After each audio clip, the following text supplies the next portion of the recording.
cheddar bun? More! The king has gone lactose insane. Introducing the new Cheese Lover King at Burger King. A cheese-covered double bacon Whopper with a side of creamy cheese sauce to dunk in. The Cheese Lover King is here for a limited time. Only at Burger King. The Buzz is proudly sponsored by Cayman Insurance Center, specializing in property, life, and other lines of insurance products and services. And Kirk Market. Experience a world of choice. And Cayman Enterprise City, Cayman's innovation hub. Discover your opportunity at enterprisecayman.ky. And now, Radio Cayman presents The Buzz, an insightful and fresh take on a variety of issues that impact the local environment. This is where we address the topics that matter. Here's your host, Kathy Miller. Good morning, Cayman. Welcome to The Buzz. I'm your host, Kathy Miller. It is a beautiful Tuesday, July 14th out there. And it is also the beginning of the semifinals today in the World Cup. I'm going to talk about that later. I'm definitely going to get into that a little bit later because at 8:15, I have some open line. We're going to be talking about the Cayman Forward Initiative, affordable housing, which I keep teasing everybody about. But sometimes in my open lines, I have to talk about something a little more fresh that came out, although the affordable housing policy and plan that is out there, man, that is something that is absolutely a very important piece of information that the Cayman Islands needs to just kind of wrap their heads around. So that will be a little later in the show that I'm going to be talking about that. But right now, I'm very happy to be welcoming what is Radio Cayman's, apparently, one of our very first advertisers, and that would be the number one shoe shop. I'm welcoming in studio this morning, we have Mr. Ishmael Goddard, who's the owner, and his son, Christopher Goddard, who, you know, Chris is a little bit of everything there.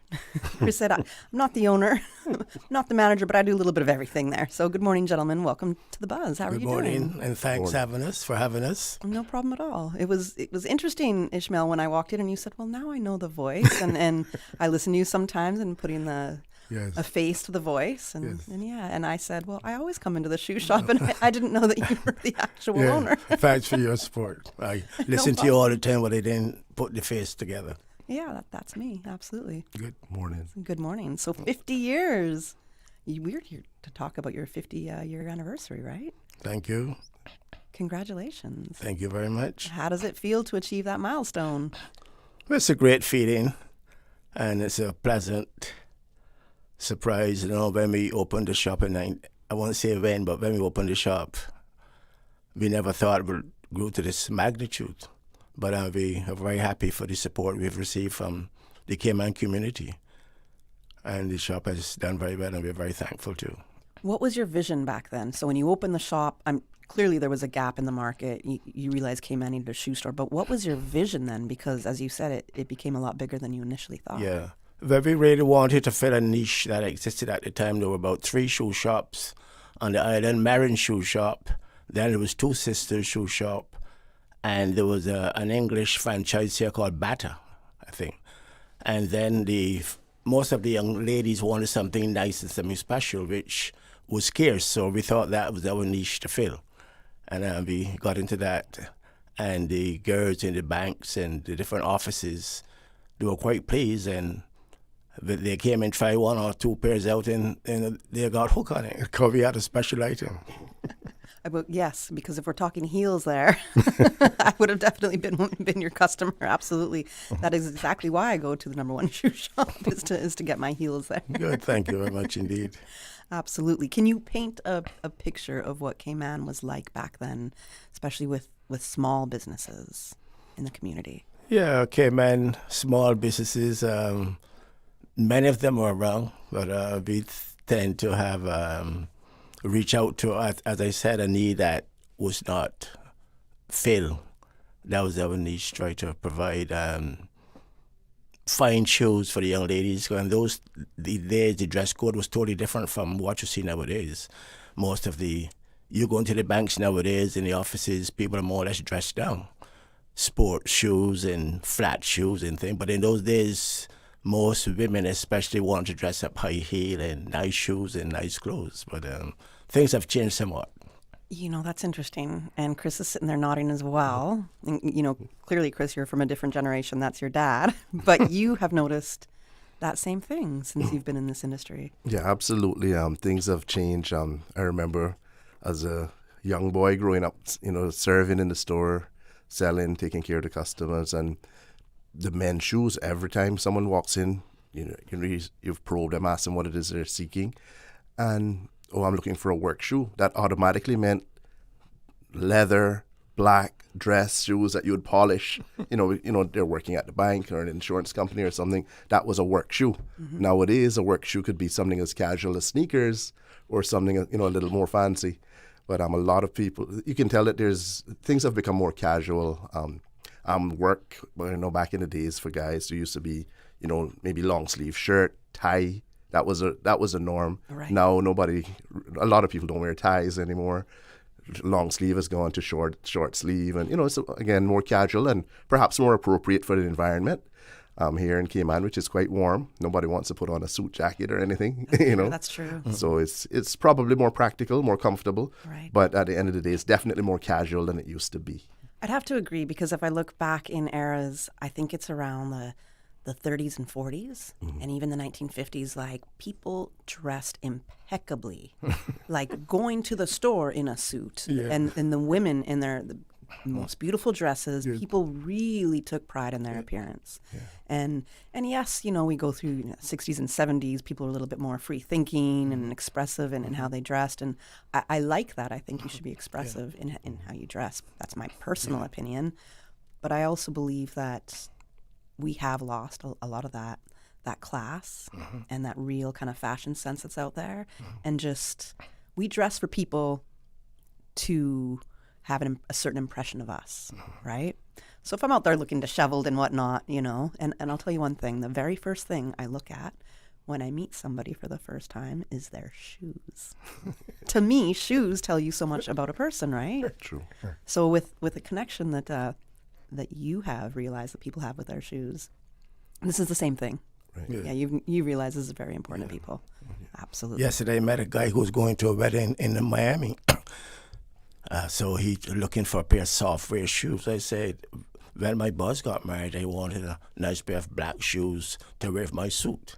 He said, I'm just wearing a sports coat, but the pants doesn't match. So things have changed tremendously. Yeah, absolutely. There we go. That's a great example. Yeah. So the history behind Number One Shoe Shop. How did it all start? Well, my wife and I, we used to help her sister. Her name was Esther Ebanks, and she had a boutique called Tip Top Boutique. She was married to Dalmain Ebanks, who was a politician, if you can remember, from West Bay. The boxer. Yes. As well, yes. So we would, and my wife and I were teachers at John Gray. So we would go and help her on weekends and summer vacations, and all vacations. And eventually, the business went out of, she got rid of the business. And we saw the opportunity. We said we were wondering what we could do. And we decided, we focused on the shoes. And we started. And we didn't know one thing about shoes, but she went with the same Miss Esther to Miami, went in a hotel, looked through the directory to see who sells shoes, and went to some of those people, put in an order, and that's how we got started. That's how you got started. Okay, so you bought from other retailers. Yes, you go to one retailer and you didn't know where to go, and you ask him who would sell shoes. So he would recommend someone else. Of course, you would know that person. Mm-hmm. And you go to that person and you can ask him, who else would you? And that's how we got it on. But we didn't know who to go to. We didn't know what to buy, nothing like that. Okay. Now, before I ask you any other questions, I want our listeners to know that we are doing 2 giveaways today. We have 2 $100 gift certificates. Am I correct? To Number One Shoe Shop? Is it just for Number One Shoe Shop? Yes. Okay. Just making sure. Just making it, because we do have an affiliate shop as well, right? So a $100 gift certificate, and I know there's going to be a couple questions you have out there. So what would you like to give the very, very first question? The first question is, which location was the Number One Shoe Shop when it first opened? the location. Which locate? Are you looking for the district or like the street? Well, even just the area. Okay. That's enough. Okay, no. That's So more one than just the gift district. certificate. Yeah. A lot more And than the other one is Oh, wait. We're not going to ask the second question as yet. Not yet. So the very first one, what is the first location of the number one shoe shop? yes. Yeah, give us the area that's in, not just the district. Okay, so the numbers to call are 1-800-534-8255. You can WhatsApp, text us, or call us at 925-3261 and 949-899-8037. All right. Okay, cool. So call those numbers. You can win a $100 gift certificate to number one shoe shop if you might already know where the very first location was. You might hear it. But again, we're just getting a bit of that origin story here. So as we're getting a call already, look at that. Look at that, Ishmael. You got that.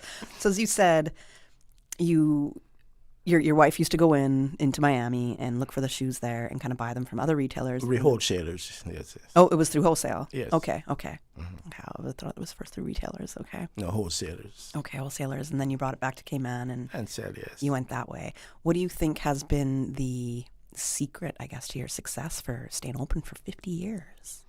Well, the chief thing is service. That is our number one in the shop. And the next one is quality. We like to give people good leather shoes, good products. And they have come to expect that from us. Because very often people come into the shop and say, I have been shopping here so many years. Because there's hardly anywhere else to go to get good shoes. So our chief thing is service and quality products. And of course we get to, socialize with our customers. We like to chat with them and make them feel happy in the shop. And they'll come back. They'll recommend the shop and they'll also come back. I love that you said service because you do have excellent customer service. Excellent customer service. And I'm really big on customer service. Thank you very much indeed. I think to me, that's one of the most important things. Yes. So. You see, when we recruit staff, my wife trained the new recruits. She has a manual which she found online. So we teach the kids, the workers, how to approach the customers and how to put them at ease. And we tell them their biggest asset is the little thing under the nose. You open your mouth and speak to people. That's true. Put them at ease, and you'll be surprised to see how they just come down and they're prepared to spend money with you. They don't want to walk out without spending money supporting you. Mm-hmm. So that's it. We teach them how to approach the customers and how to do something called add-ons. People might buy a pair of shoes, but remind them about socks. You need a pair of socks, or you need a handbag, you need a belt. The upsell. That's right. I feel you. Okay, so we have 3 people who called in. We got a WhatsApp message as well. So I just want to say that those 3 calls came in under the minute. And to all my listeners, for all the times I'm out there saying, I have an open line topic, I'm talking about something, I'd like to get your opinions. Do I have to be giving you a gift certificate away to call in? I'm just going to put that out there because I will be having open line a little bit later. So let us get that first caller. We're going to see if that first caller is correct. Good morning. Thank you for calling the Buzz. Well, good morning to you. How are you doing today? I am doing fine. How about you? I'm wonderful, thank you. Thank you for calling the show and for listening in. Do you have an answer as to the first location? Behind the village there in the old Cayman Prep School building. Okay, one more time. Tell us where. Off of that, it would be Dr. Roy's Drive now. Yes. Okay. All right. Excellent. You got it. I'm sorry to our other callers and the WhatsApp that came in. But, we took the first answer that was correct. So congratulations to you. You win the gift certificate. It's a $100 gift certificate, right. Correct? So stay on the line because Susan is going to take your name, your number, get your information so we can get that gift certificate to you, okay? Okay, thanks, sir. All right. Thank you. And I know that we're about to go to a commercial break, right? So we do have one other gift certificate to give out.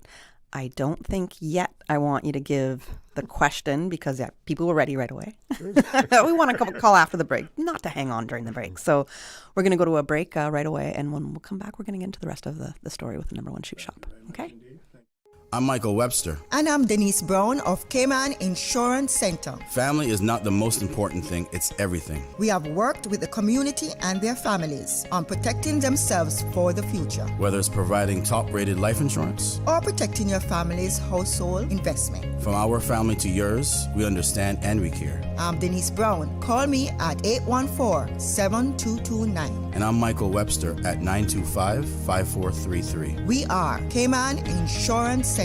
Specializing in property, life, and other lines of insurance products and services at an affordable rate. We are Michael and Denise at Cayman Insurance Center. Call today. Looking for fresh, healthy food that's full of flavor? Then you've got to visit Kirk Market. Our dishes are made with fresh, high-quality ingredients. Enjoy vibrant mixed greens or satisfying pasta salads. Or try one of our delicious grill options like blackened chicken, spicy beef steak, or grilled salmon. Looking for something light and flavorful? We've got sushi rolls and poke bowls prepared daily. And don't forget to explore a hot bar or Billy Fresh salad at the salad bar. Stop by Kirk Market today for breakfast, lunch, or dinner and taste the difference. Eat well, live well with Kirk Market.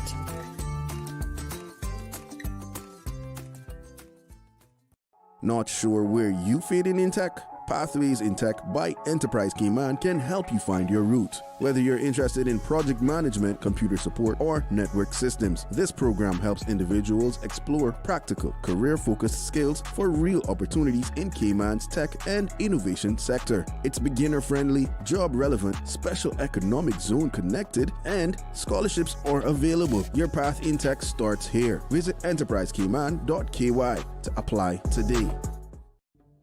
In accordance with the Standards in Public Life Act, persons in public life must submit their 2026 declarations to the Register of Interests by 30th of July. Persons in public life include members of Parliament, senior public servants, members of governing bodies of statutory authorities and government companies, and members of commissions. Failure to submit a required declaration is an offence under the Act and can result in penalties. For more information or to file your 2026 declarations to the Register of Interests, visit www.standardsinpubliclifecommission.ky/register-of-interests by 30th of July. The Buzz with your host, Kathy Miller. All right, welcome back to The Buzz. I'm your host, Kathy Miller, and we are talking about the 50-year anniversary for Number One Shoe Shop. And in studio with me, I have Ishmael Goddard, who's the owner, and his son, Christopher Goddard, who is, I'm going to say, master of everything else going on in Number One Shoe Shop and at Winter Circle, right? I didn't mention Winter Circle, so that's my plug for you right there, Chris. Now, we had a giveaway. We do have another giveaway, but before I ask you to give that question, Mr. Goddard, I'm going to ask you how the footwear industry has changed through the decades. And now, fashion comes in and out of style, right? Trends are in and out. But what have been the biggest changes that you're seeing? Well, the biggest change that I've noticed will be most people nowadays have changed from leather shoes and high dress shoes, and they're more or less smart casual or more comfort shoes. You go to any airport and you look down, you see hundreds of people in the airport, and you look at their feet. Old people, middle-aged people, all kind. And the shoes that existed many years ago, you hardly see them nowadays, because people have gone now to comfort. Athletic shoes, Nikes and Adidas and Pumas and other orthotic shoes, but not very pretty, but they're comfortable. Even many years ago, you go to the banks in Cayman, most young ladies with high-heeled dress shoes and fancy dresses. You go to CNB now or any bank, most people are dressed down. And this is the mode. Leisure, casual, but smart-looking polo shirts and different stuff. But you never saw that many years ago.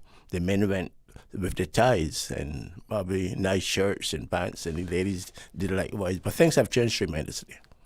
I have a leather black heel on today. I will always have a leather black heel on. It's definitely part of the work shoe, and it's also part of the, the extra going out at night shoe. It's going to be a higher heel, of course. But, with the airport, example, we have to walk a couple miles to get Yes. to to get to immigration, right? I agree. So I think that's why we're looking for a little bit more kind of practical footwear. Depends what we're doing. Yes, thank you. Depends what we're doing. But when it comes to quality, it's people are looking always for quality. Yeah. Yeah.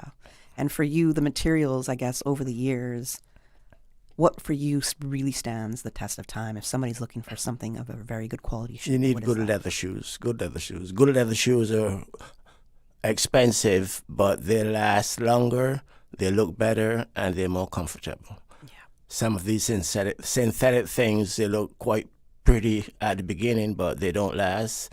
Sometimes they're not as comfortable. Then they lose their look. So it is best to invest in a good shoe at the beginning, because at the end of the day, it's better for you. I agree.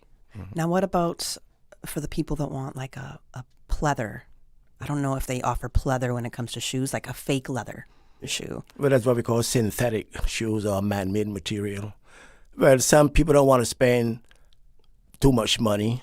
They probably want a shoe for a short-term thing. Well, that's okay for them. But if you want a good shoe that's going to last long and be comfortable and eye-catching too, it is best to invest in a good leather shoes. I agree. Yes. It's a classic look. Yes. Yeah, and it's going to last. And in this economy, we want our dollars to Right. stretch, right? Yes. Yeah. Last. Kathy, there are also differences. Once you get into the market, you realize that there are differences in terms of the qualities. Even the synthetic material, they have some that are very, very near to leather, and then there's others that are they look like plastic. So give us a tip.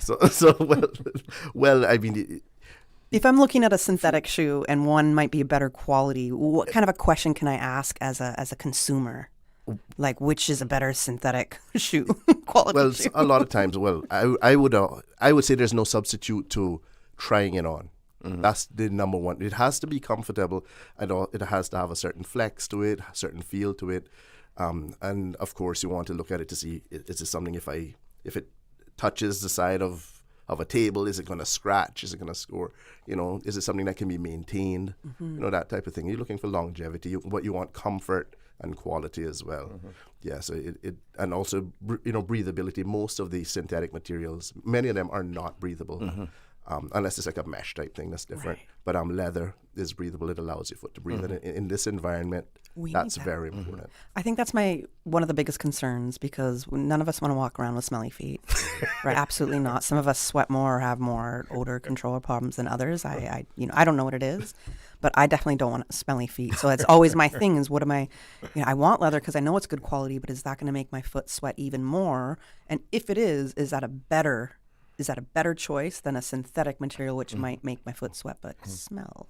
Right. And, There's things to think about. Yeah, another change we've seen too is that over the years, people have come out of whole shoes and gone, especially ladies, they've gone more into straps and so on. Slingbacks. Yeah, that type of thing. So, yeah. Kitten heels have made a big comeback. I've always known what kitten heels The were. little kitten heels are also, they're big right now as well. So, yeah, so those things have changed a lot. In the more casual sport type market, you've seen the evolution and introduction of products like Crocs and so on well. So before that would be... You can't go out with me if you'd say, Crocs. that's a hideous looking shoe, It is. but it's super comfortable.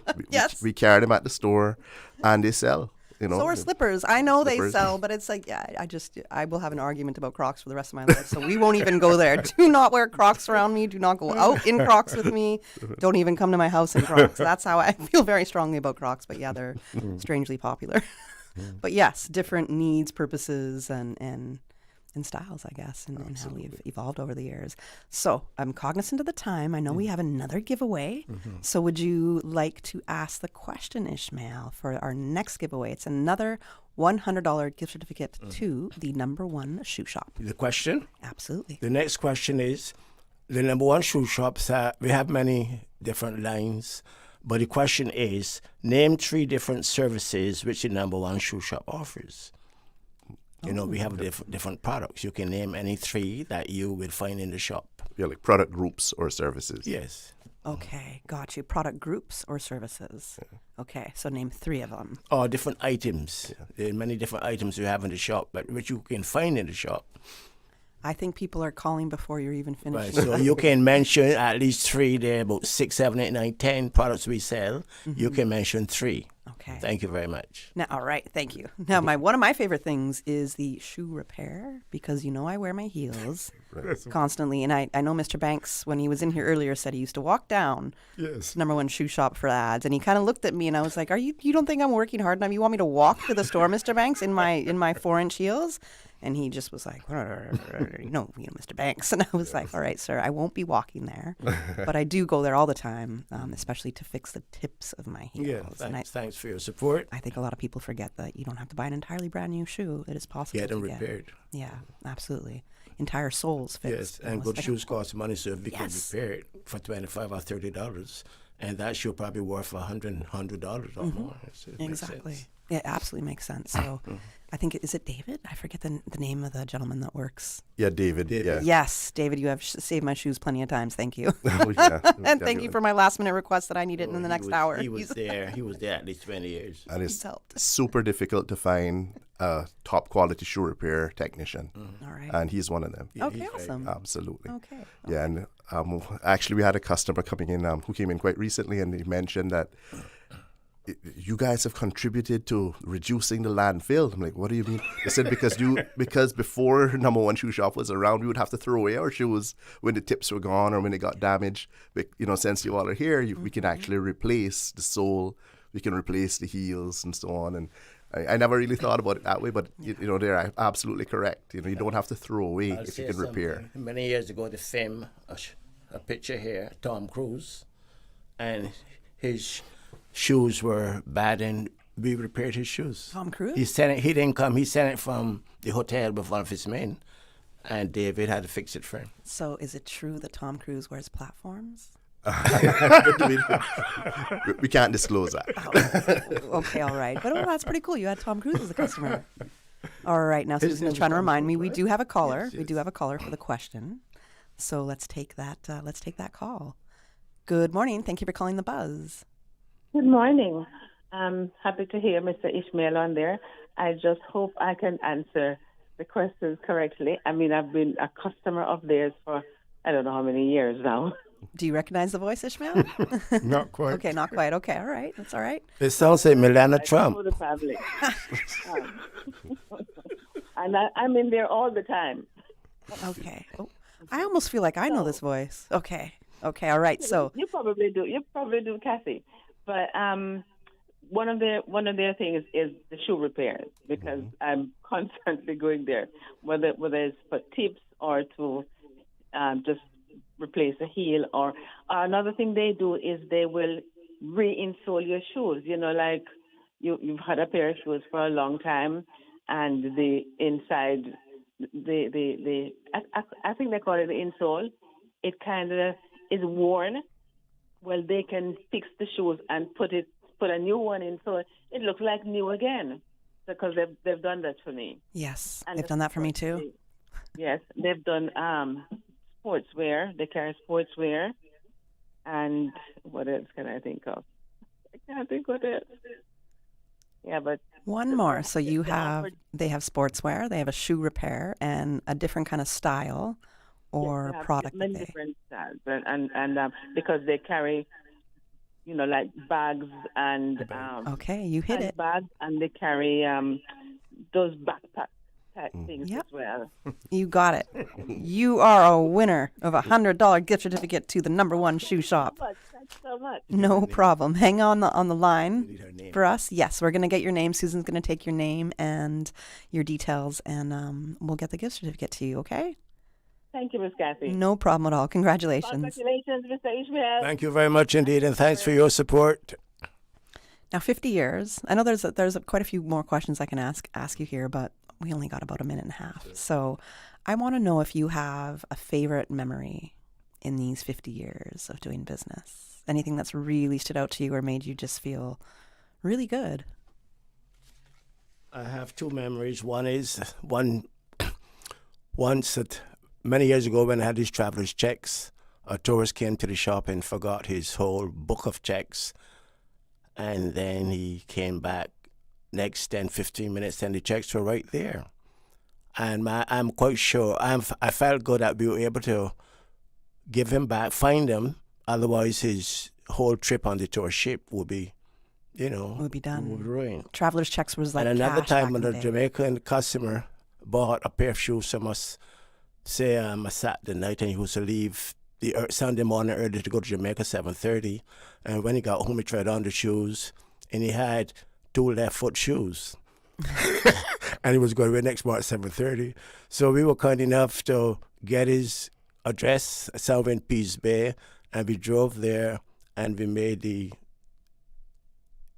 gave him back his shoes. You switched to the right one. Yeah. They're just 2 of the thing, but there are quite a few more, okay? Okay. Awesome. I think that's beautiful. That, again, shows service. Yes, sir. Service. Susan, did you say there was another caller? I couldn't quite. Okay. We have one caller that wants to offer you congratulations. So let's take that call. We are at the 8 a.m. news. Hi, good morning, Mr. Goddard. Good morning. Goddard, congratulations. I am a former student of both Mr. and Mrs. Goddard. Thank you. I am a regular customer. This is Azita May. Oh, Azita May. Yes, thank you very much, Azita May. And I just want to say congratulations on 50 years of providing Cayman with excellent service. Thank you very much indeed. Excellent products. Good. Thank you very much, and have a wonderful day, and enjoy your anniversary. Yes, thanks very much for calling in, and thanks for your support over the years. All right. Thank you so much, caller. Thank you, Ms. Sita. And we got to wrap the show, but I know that you have promotions and an anniversary sale. So give us those details before we go to the 8 a.m. news. Yeah. For the special anniversary sale, we're going to have men's shoes special for $50. 2 pairs of ladies for $50. These are selected items. All the shoes in the shop and handbags will be 15% discount. And I think we have a tray there with extra special for $15. So there's something for all. Please come by. And the 31st of July is a business after hours. There'll be finger food and there'll be drinks. And they're going to have a fashion show, people modeling the shoes, and just some excitement for the customers. Because all are invited. That will be the shop yard on the 31st of July. That's the winding up of the anniversary sale. And thanks very much indeed for your support all over the years. And we hope that you'll continue to support the shop. And the shoe sale starts? The 15th, which is tomorrow. Okay, so tomorrow to the end of the month. The anniversary starts tomorrow. Okay, and you are located? Located at 62 Hospital Road. That's between the police station and the hospital, downstairs, Hospital Road Plaza. Okay, awesome. Thank you so much for joining us on the Buzz You're this welcome. morning. Thanks for having us, Kathy. No problem. And thanks for your support. No problem at all. Remember, we save your souls, SOLES. Hey, yes. Absolutely, both. Because you make me look good, so that's soul saving right there. All right, let's go to the slightly after 8 a.m. news. Covering Little Cayman, Cayman Bride. Cover me. Radio Cayman in the Cayman Islands. For today's biggest news. Radio Cayman, the voice of the Cayman Island.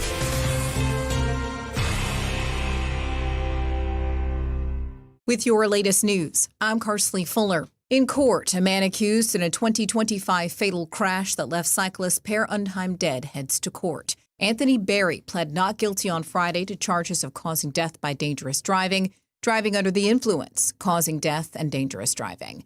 The matter is scheduled for trial in February. Mr. Berry remains on bail. A grand court jury is expected to hear drug importation allegations against Radman Jr. Samuels in October.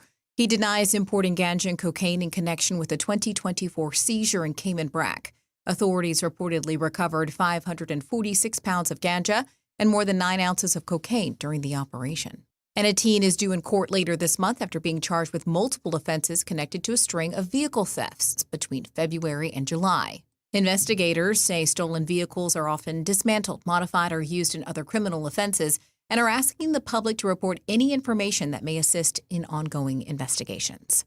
MPs supported a $1.05 million supplemental appropriation to cover the costs of government's expanded summer school program. The program has steadily expanded in both scope and reach. Members The results of this program have been encouraging. While we recognize that educational outcomes are influenced by a range of factors, these results provide strong evidence that summer school is making a meaningful contribution to student progress and achievement. Funding being requested today will allow the minister to expand the program to include students from years 1 through 6 and reach approximately 725 students based on an estimated 70% participation rate among eligible students. While requesting the extra $1.05 million in Finance Committee, Education Minister the Honourable Rolston Anglin said this nearly doubled the 2025 participation rate, prompting a question from Georgetown MP Perlina McGaw-Lumsden. Can we identify if this will become a permanent annual expenditure at this time? Yes, it will. The expanded summer school program budget includes staffing, transportation, educational resources, program administration, excursions, operational costs, and the provision of student meals. It's Shark Awareness Day, and the Department of Environment's Shark Research Team is teaming up with DART, the Ambassadors of the Environment, and the Ritz for 2 Jawsome events. Up first, join Dr. Joanna Kohler as she dissects a recently deceased nurse shark. Learn about nurse shark anatomy, behavior, local shark populations, and dangers to sharks in the Cayman Islands. Bring your curiosity and questions. That's at 10:30 a.m. today at the Ambassadors of the Environment. Then from 6 to 9 tonight at the Ritz Ballroom, you can spend the evening watching the tagged and tracked documentary film, watching demos of research technology, and attend a Q&A where you can ask questions and have fun with the DOE Shark Research Team. The project partners are Darwin Plus and White Tip Lager. And Radio Cayman strives for accuracy in reporting. To clarify, mentioned in our 7 a.m. news, national hero the Honourable Francine Jackson will lie in state at the House of Parliament tomorrow from 10 until 12:30 p.m. Ms. Jackson passed away on July 5th. Her funeral is set for Friday at 4 o'clock at the Wesleyan Holiness Church in West Bay.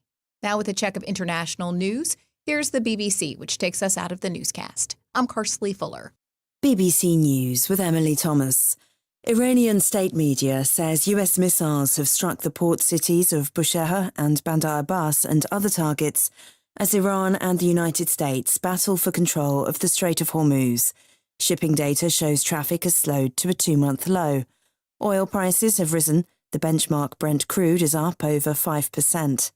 The emergencies chief of the World Health Organization says the true number of Ebola cases in the Democratic Republic of Congo could be 2 to 4 times higher than the official tally. The Congolese authorities say confirmed cases have risen to 1,963. China has expelled a former top Communist Party official in Xinjiang province for corruption. Ma Xingray is the 3rd Politburo member to be purged since 2025. France is marking its National Day. Emmanuel Macron reviewed the military parade in Paris for the final time as president. Thousands of troops took part in the Bastille Day march. The Prime Minister said the accusation was driven by the far right.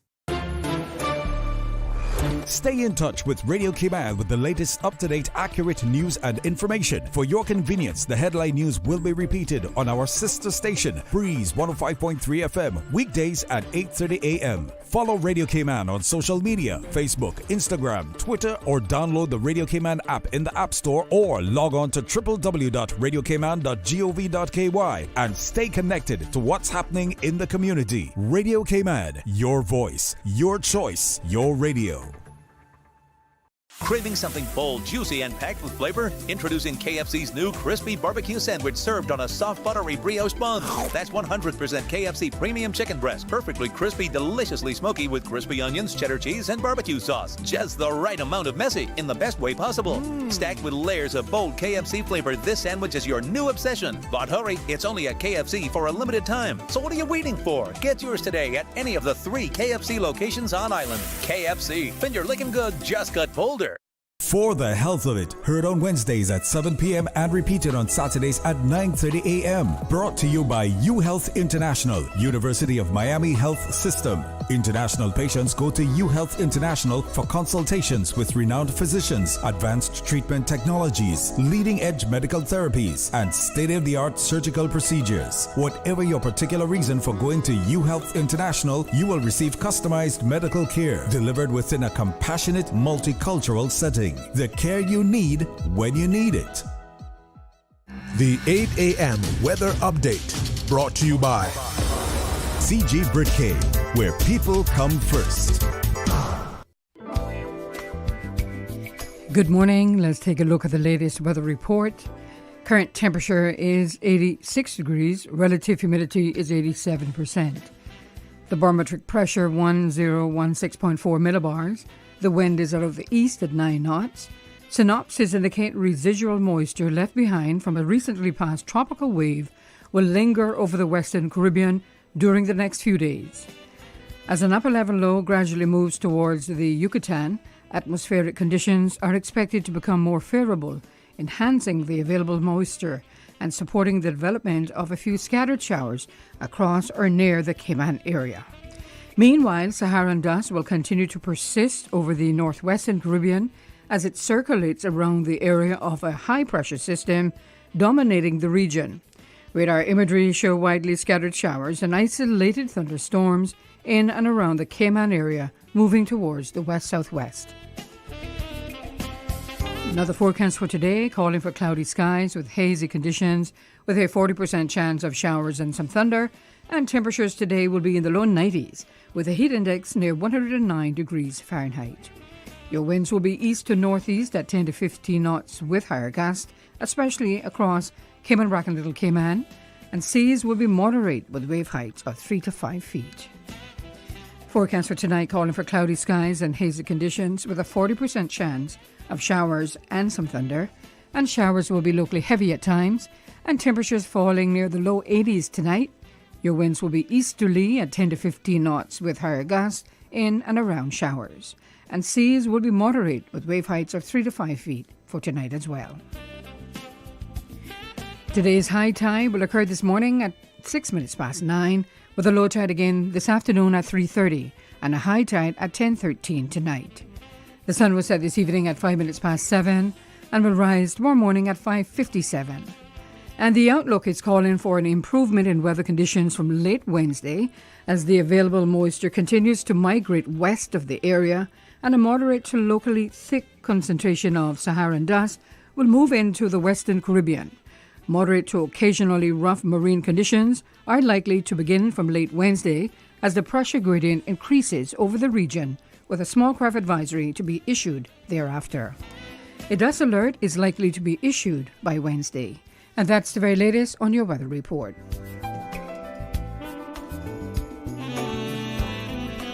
We were set to battle, and your Aunt Angie was leading the pack when... Aunt Angie, what does this have to do with car damage? Oh, right. Well, long story long. I took down the assassins and wound up inventing a new form of mixed martial arts. I became an international champion until one sore loser karate kicked my car. But I was covered with CG.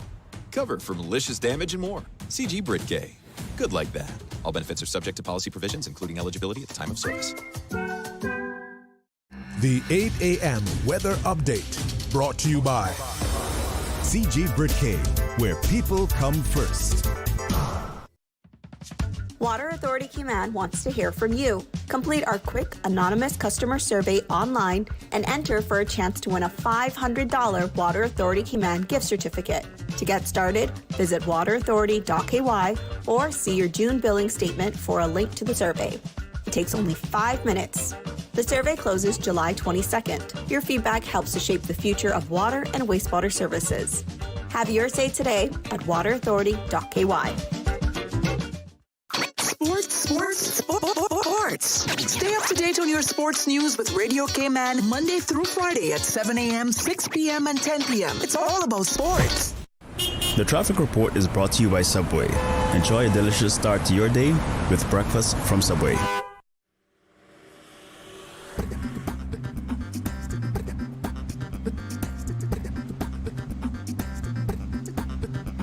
Top of the morning, let's check in with traffic, see what's flowing.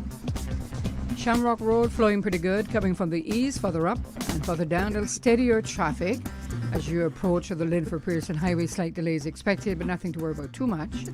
And on Cool Road, steady but flowing traffic, heading towards the Georgetown area and heading towards the eastern side of things. On Cool Road, traffic is moving light to moderate. Light to moderate traffic flow as well as on Owen Roberts Drive and coming from the West Bay four-way stop. And traffic is flowing at a moderate pace coming off of Bobby Thompson Way and continuing on to Huldah Avenue. Godfrey Nixon Way and Eastern Avenue flowing pretty good in both directions. On the West Bay Road in front of Rick's, heading towards the Georgetown area, traffic is steady bit flowing. And heading towards the West Bay area, traffic moving at a moderate pace.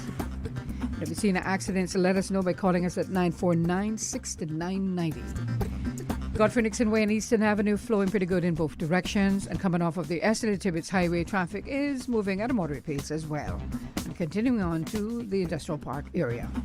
Join us again at about 10 minutes past 12. We'll give you another look at traffic. Remember, click it or tick it. Hear it, do it, and don't forget it. Start your year off right with Subway's Fresh Fit menu. 4 protein-packed subs with 20 grams or more protein, under 500 calories, and loaded with full servings of crisp veggies on hearty multi-grain bread. Try the grilled chicken and avocado, the ham and turkey stacker, the seasoned steak and avocado, or the turkey and ranch delight. Big flavor, plenty of protein, and fresh veggies in every bite. Fuel your day the Fresh Fit way. Only at Subway. Subway. Eat fresh. The traffic report is brought to you by Subway. Enjoy a delicious start to your day with breakfast from Subway. The Buzz with your host, Kathy Miller.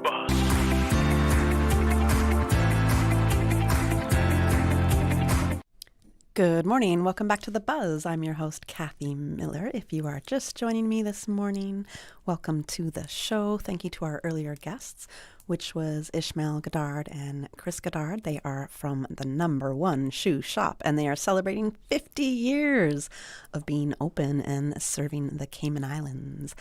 They are located on Hospital Road. I forget the name of the plaza that's there, even though they told us a few minutes earlier. They are having a sale that starts tomorrow until the end of the month, until the 31st, and then they have a business after hours on the 31st at number one shoe shop. And when I asked what they thought was basically the secret to staying in business for 50 years, Ishmael, the owner, said it's service. He really emphasized service. And I love that so much because I believe in today's world in business, we are totally losing a lot of customer service. There's a big loss in how people are maintaining relationships in business. And I think the number one way to keep your business is to have a relationship with your customer. There is some new trends in many businesses not having numbers to call or not having maybe a customer service rep you can speak to. It might be a chatbot. It might be an AI agent of some sort working for them, when really we just want a human being to speak to ask a few questions and to get a better understanding, especially maybe of what we may want. And I say that it's really important because I'm on a mission where I'm looking to maybe get some passes to a different fitness facility here in Cayman. And in the past few weeks, I've been calling different fitness facilities, is what I'm going to call them. Not necessarily a gym, just a place where you can do other kinds of fitness. And earlier this week, I'm not going to call the business's name out, but they are a fairly new one, somewhere on West Bay Road, like 7 Mile Beach location-ish. And they do have a number to call, a cell number to call, and I've been calling it for weeks. Can't get through. I then sent a message via their social media. Instead of an email, I sent a message via the social media because that popped up next from their website that I could just quickly send a message to instead of typing out an email. And I was like, hey, I'd like somebody to call me, please. I have some questions. And the response via Instagram direct message was, can we answer your question here? And I repeated, I would like somebody to call me, please. I have many questions. All now. That was on Monday. Was that on Monday? Well, that was on the weekend. That was on the weekend. All now, they have not responded to me. I think it was Friday or Thursday that I had sent that message. All now, they haven't responded to me. All now, the business has not called me back. A different business did. It took them a couple days, but they did call me back. I had a great conversation. And literally because of that one little piece of service right there, the fact that a business called me back, answered my questions, was able to relieve a little bit of anxiety that I had and concerns about whether they'd be able to offer something. I was so grateful for that information. And right after that phone call, I said, I am absolutely buying some passes to go to that place of business because you answered my questions. You made me feel at ease. You communicated with me. Even if that other business calls me back from last week that still all now has not called me back, even though they just wanted to chat via Instagram, when I said, no, I would like to speak to somebody on the phone. Even now, if they tried to call me back, I don't think I would spend any money with them because how you not call me back? It costs $300 a month to go to you. How do you not call me back when I have questions about going and buying a membership to your facility? That kind of customer service to me is disgusting. I don't even know why you're in business in Cayman. And frankly, I hope it's not for long. So, in saying that, you got to know how to treat people. And if you don't treat people correct, I don't care what generation you're from, because this is the younger generations that are doing this. This is not the older generations. This is not millennials. This is not Gen X. This is not boomers. These are your very younger millennials and maybe even Gen Z doing this. Their way of doing business is extremely questionable to me. So customer service is a huge, important key component of maintaining and keeping relationships here in Cayman. Customer service, I promise you. We're going to see a trend in life coming back to real personalization again. Personalization means I really actually have to be in personal contact with you to understand your preferences and your needs. So we went away from that, trying to be more efficient and more productive, but we're going right back to that because there's been so much alienation between actual humans and businesses. You know, we need that people connection back. So trust me, that is going to be trending once again, thankfully. So we got some open line, as I mentioned. I just had to give that little aside right there. I'm happy to talk about what's on your mind. And as always, I have prepared some notes for today, just in case nobody calls, because I don't have another $100 gift certificate to give away. But the numbers to call if you have anything that you want to talk about, 949-8037, 949-6990, 1-800-534-8255, or you can WhatsApp me at 925-3261. You can WhatsApp call or WhatsApp message. As I mentioned, it's another beautiful day here. There's plenty to talk about today. And the big news, today is the first of our semifinal matches in the World Cup, right? I'm going to get to that. But locally, I've got to give a big shout out because we did have some big news that happened over the weekend. And I want to touch on that before I get into my little World Cup talk. So from the Miss Universe Cayman Islands world, I would like to give a big congratulations to our newly crowned Miss Universe Cayman Islands, and that is Juliana Myers. I thought it was Juliana, but she pronounces it Juliana.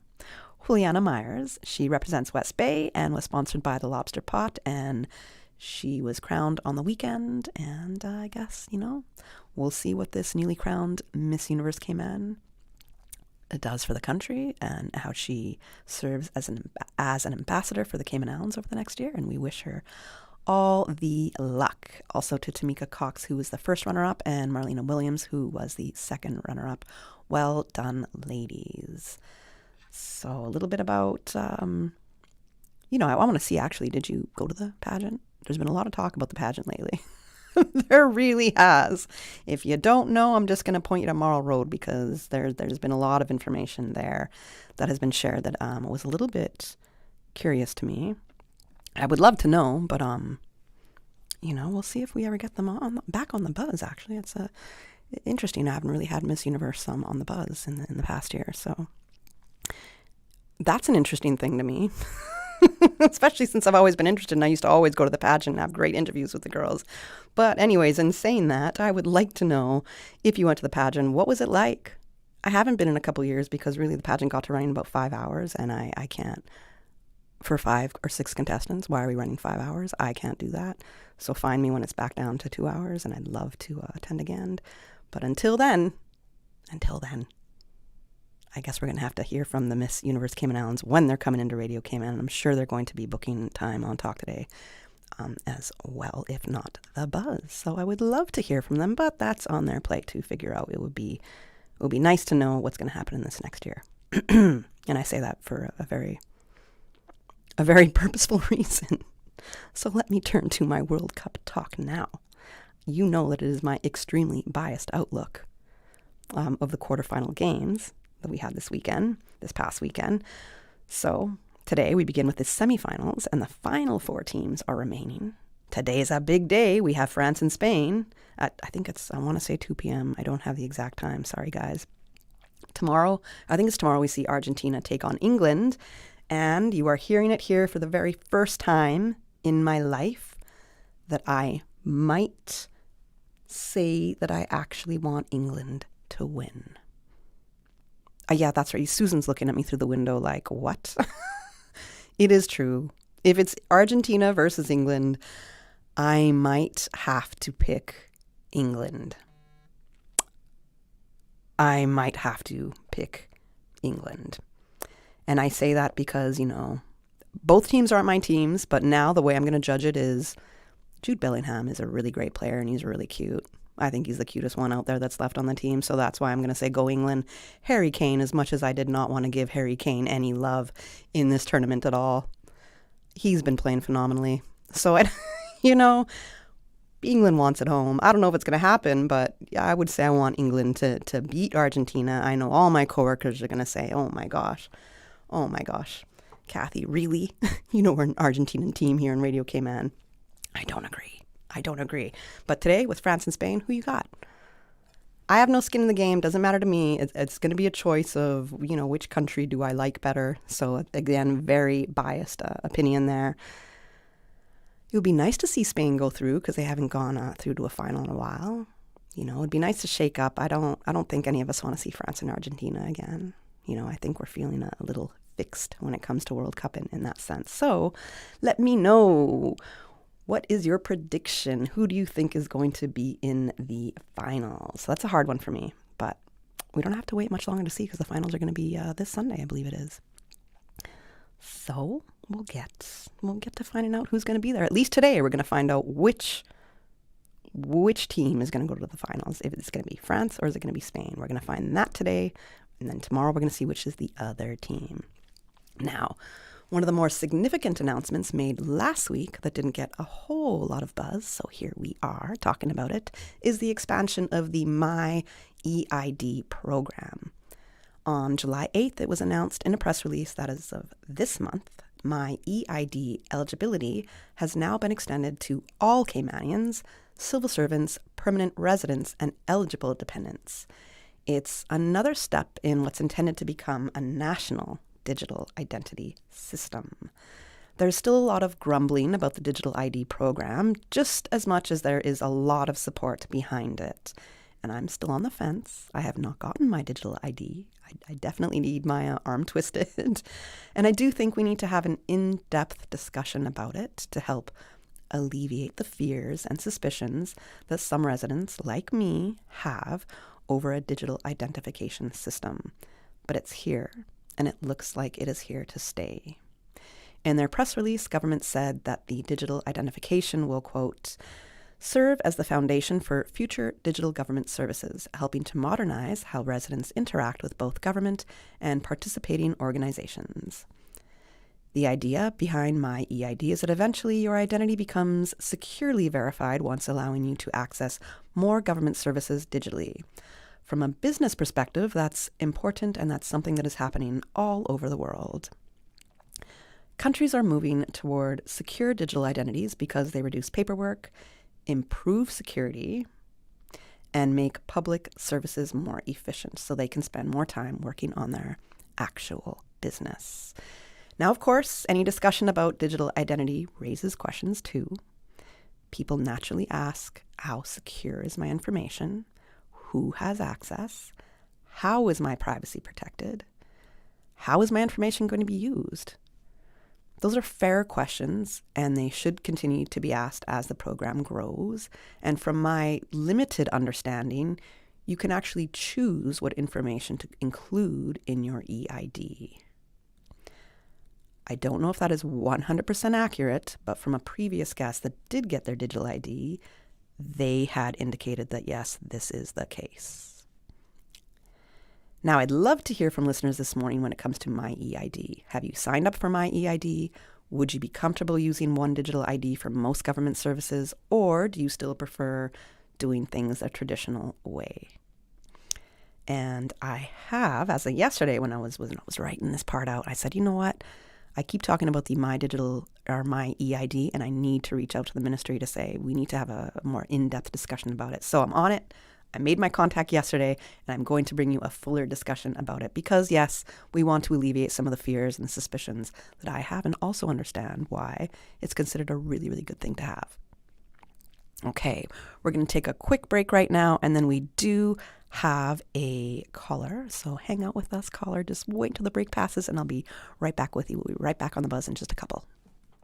I'm Michael Webster. And I'm Denise Brown of Cayman Insurance Center. Family is not the most important thing, it's everything. We have worked with the community and their families on protecting themselves for the future. Whether it's providing top-rated life insurance or protecting your family's household investment. From our family to yours, we understand and we care. I'm Denise Brown. Call me at 814-7229. And I'm Michael Webster at 925-5433. We are Cayman Insurance Center.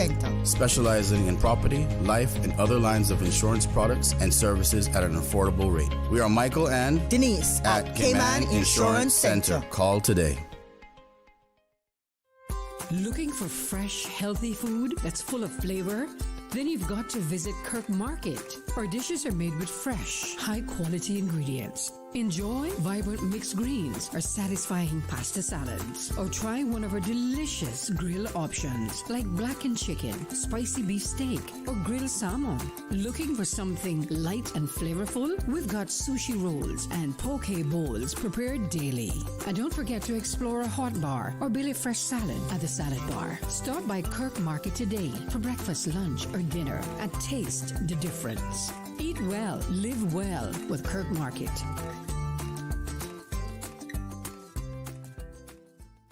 The Buzz with your host, Kathy Miller.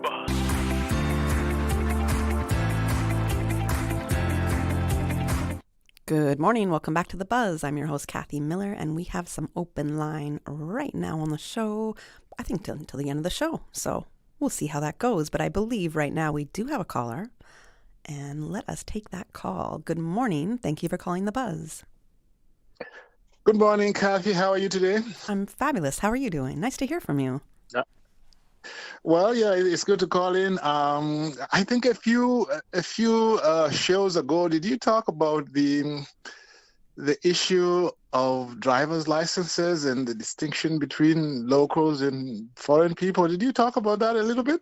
Ooh, I would have talked about it when it first came out, but not recently in my show. No, not recently. Yeah, I found that a very discriminatory policy, in my opinion, if that's what you were asking about. Well, yeah. Well, so in a sense, this is a late call, but better late than never. Mm-hmm. I've got 2 points to make about that. The first thing is regarding the discrimination aspect, the legal side of it. A lot of people are saying, well, but it's discriminatory. Okay, yes, it is discriminatory, but from a legal aspect of it, if you are to succeed in a discrimination matter under the Constitution, you have to show that you've been discriminated against in relation to another protected right. So in other words, you can't just say, well, I've been discriminated against. They will say, okay, in relation to what right have you been discriminated against? For example, you remember the case of Chantel Day, the yes. Same-sex marriage case? Yes. Yeah. What they said was, we have been discriminated against in relation to the right to family life and right to marriage under another section. So in terms of any challenge to that, like that will be like something that will have to be overcome. I think there are some plausible arguments regarding that, but I won't get too much into that, but because it's not quite really appropriate for radio. Oh, but before I leave that, I remember way back, Mr. Denny Warren Jr., a prominent person in Cayman, was suggesting that, well, let us have different categories of Caymanians by renaming them New Caymanian and Old Caymanian. And I remember that the Honorable Wayne Panton responded to him and said, oh, but you see, that would be divisive, you see. We want to be viewed as one people. I would imagine that was not divisive at all. This, I think, is divisive when you say, well, you get the same service from government, but you will pay more on the basis that you are not a local. I think that is divisive. But the last and second point, the biggest problem I think government are going to face, if it is challenged at all, has got actually nothing even to do with discrimination. It has to do with the way they have done it. You see, in law, there's a difference between a fee and a tax. A tax is something you pay whether or not you will get something back for that. You can pay taxes today, and that money will go towards education, and yet you might not have a child in school. That's how taxes work. But a fee is something that you pay for a service you get from government. So in law, a fee is supposed to be roughly commensurate to the service that you are getting. Okay? Now, if it is not commensurate to the fee, to the service that you are getting, then it is a tax. And if it is a tax, it can only be imposed by Parliament. What they have done in this case, they've imposed this, which is essentially a tax. They've imposed it by regulation. You go back to England for a long time, taxation must only be done by Parliament. So that's an issue they are going to face if it is challenged. In fact, in my view, that will be a more like there's nothing sure with court, but comparatively, that will be a more sure challenge, because there's no way you can tell me that a local person, the service to them is 250, but the service to the foreign person is 2,000. I mean, even the disparity between the two is too much. So I just thought I should weigh in. That's the biggest legal problem, if it is challenged, that government is going to face. So I thank you. Wait, hold on. Don't just hang up. I appreciate your thoughts and sharing your opinion on something that's interesting to you for sure, and me, and a lot of us out here. I'm just curious on what you've told us so far. If somebody is looking to challenge this new law, are you in what you've said here, are these ways that they can approach it? Come again, sorry.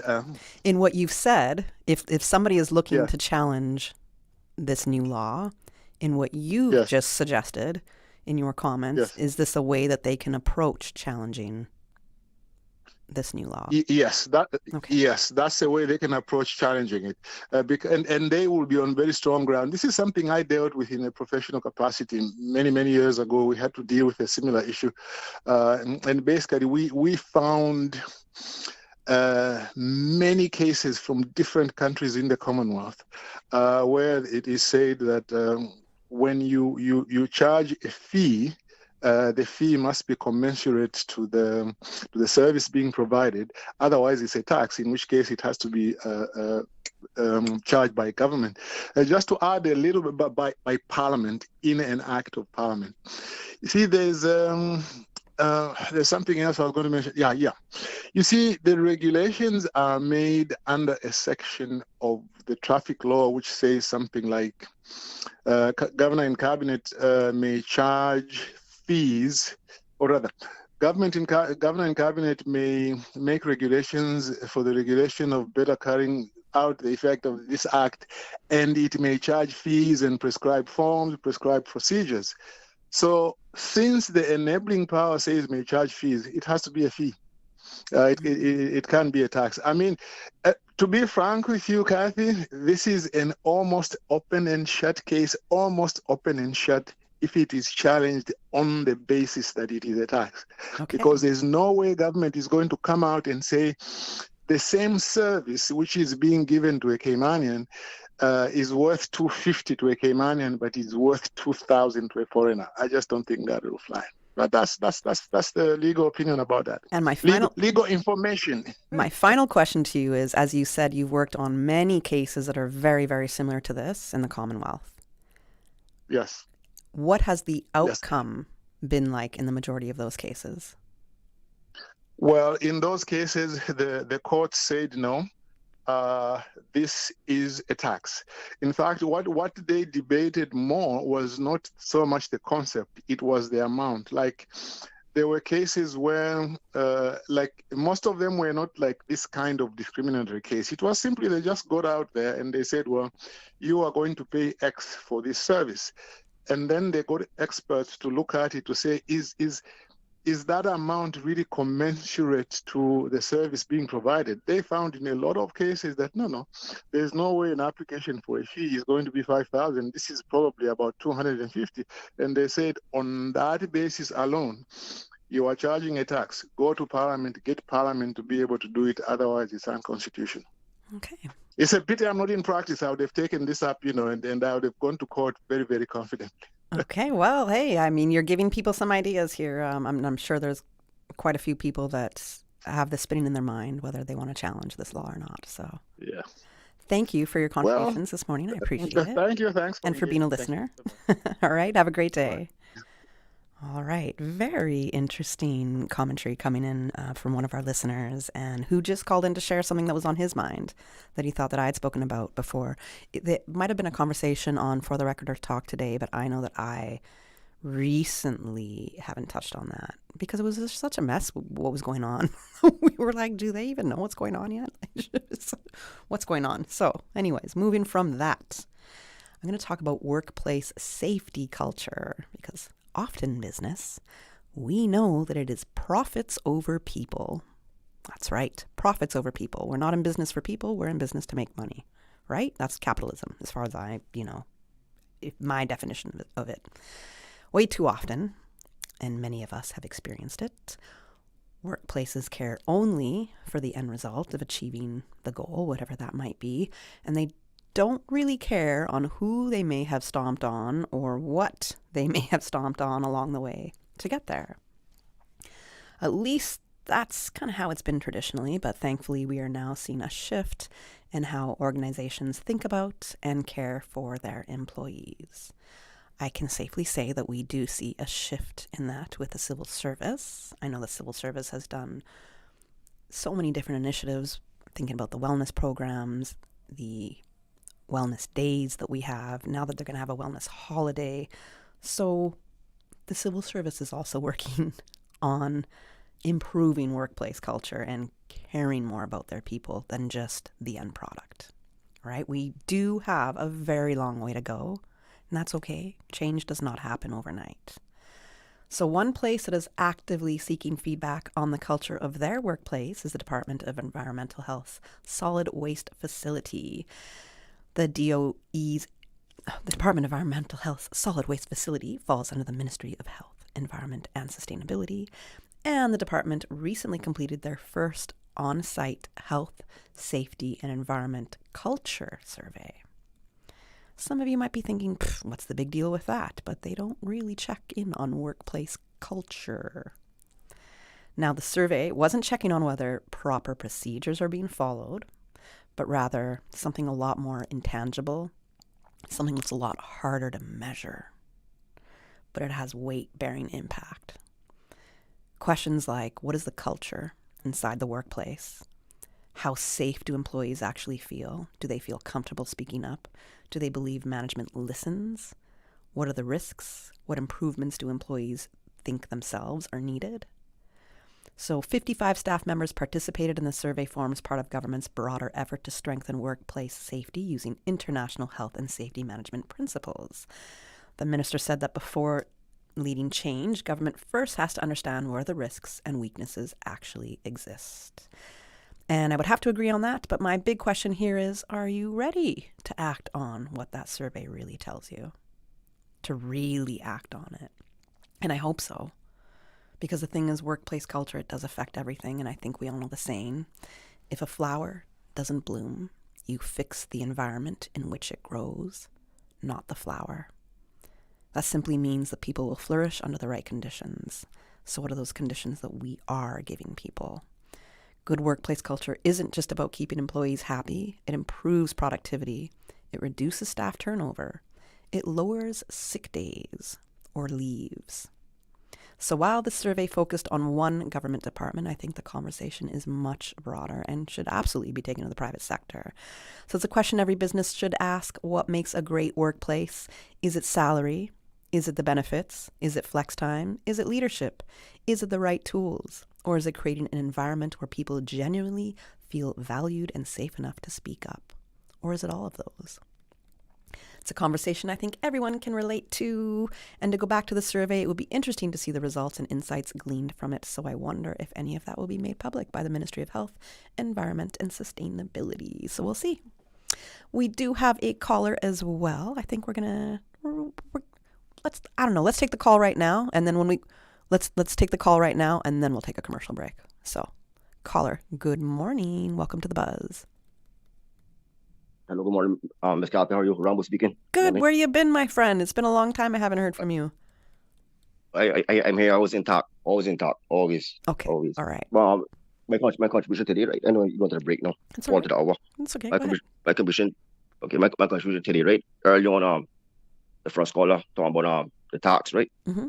My opinion, this integrated government, the strategy or modus operandi, or mode of operation, the duality is a flat tax, right? Practical and principle, but the outcome. So it's a two-tier, right? Mm-hmm. For the driver license, for the expats and immigrants. Okay. It's simple. It's simple as ABC. Okay. You have a good day, right? You drive safe. Before you go, you enjoy the World Cup? Enjoying it? Yes, I'm enjoying it. I'm not happy because all my 5 teams are no longer anywhere. Actually, I'm a Dutch fan. I'm a fanatic with Dutch Netherlands. They went out a little too early too, right? Exactly. But you see, before we count the ball is round. Please don't tell me anything can happen. That is one of my most disliked analogies in football. The ball is round. Anything can. I'm like, really? That's why it's a ball. The ball's round. I know. Exactly. Right? You have a good day. Wait, but hold on. Rambo, I want to know, what's your prediction then? Who do you think is going to be in the finals? Possibly England, right? But I doubt that. I skepticism with it. More like France and Argentina. I feel so. I think England can beat Argentina. Possible. Like I said again, strategy and formation. That's all it is, right? Mm-hmm. Midfield, right? Mm-hmm. Cross the ball, lob the ball. Simple. Yep. Simple. That's why we're all not doing it. Take shots outside the box. You see, you saw Brazil. I agree with that. This fancy footwork. Then I cut out. You get intercepted. The ball get deflected. Mm-hmm. Take shots out of the box on the range. I've actually seen like a lot of effective shots out of the box and from further distance that have been like quite surprising for the goalkeeper and the rest of the team. So what I'm counter-rate that actually intimidates the goalkeeper. Yeah, well, you're not expecting it. That. And I like I like the not anticipating it. I like that kind of feeling. So. Okay. All right. Okay, cool. Thanks, Rambo. Thanks for your contribution. Take care, man. God bless you. I'm in love. Bless you too. All right. Take care. Let's go to a quick commercial break right now. And then when we come back, I'm actually finally now going to be talking about the Cayman Forward Initiative. Looking for fresh, healthy food that's full of flavor? Then you've got to visit Kirk Market. Our dishes are made with fresh, high-quality ingredients. Enjoy vibrant mixed greens or satisfying pasta salads. Or try one of our delicious grill options like blackened chicken, spicy beef steak, or grilled salmon. Looking for something light and flavorful? We've got sushi rolls and poke bowls prepared daily. And don't forget to explore a hot bar or Billy Fresh salad at the salad bar. Stop by Kirk Market today for breakfast, lunch, or dinner and taste the difference. Eat well, live well with Kirk Market.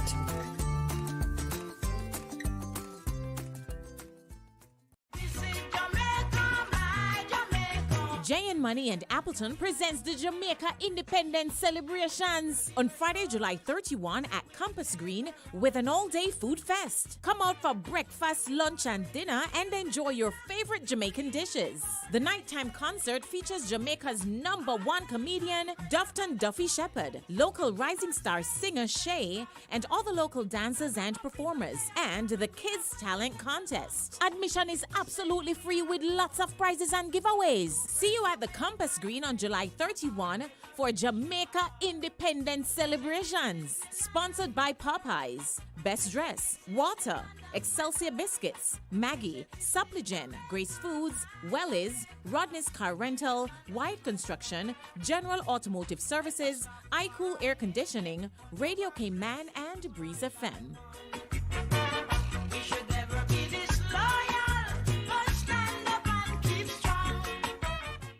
Not sure where you fit in tech? Pathways in Tech by Enterprise Cayman can help you find your route. Whether you're interested in project management, computer support, or network systems, this program helps individuals explore practical, career-focused skills for real opportunities in Cayman's tech and innovation sector. It's beginner-friendly, job-relevant, special economic zone connected, and scholarships are available. Your path in tech starts here. Visit enterprisecayman.ky to apply today. The 7:20 a.m. Weather Report, Monday through Friday, is brought to you by Credit Union, on the road to 50 years of serving our members. Visit creditunion.ky to join today. The Buzz with your host, Kathy Miller.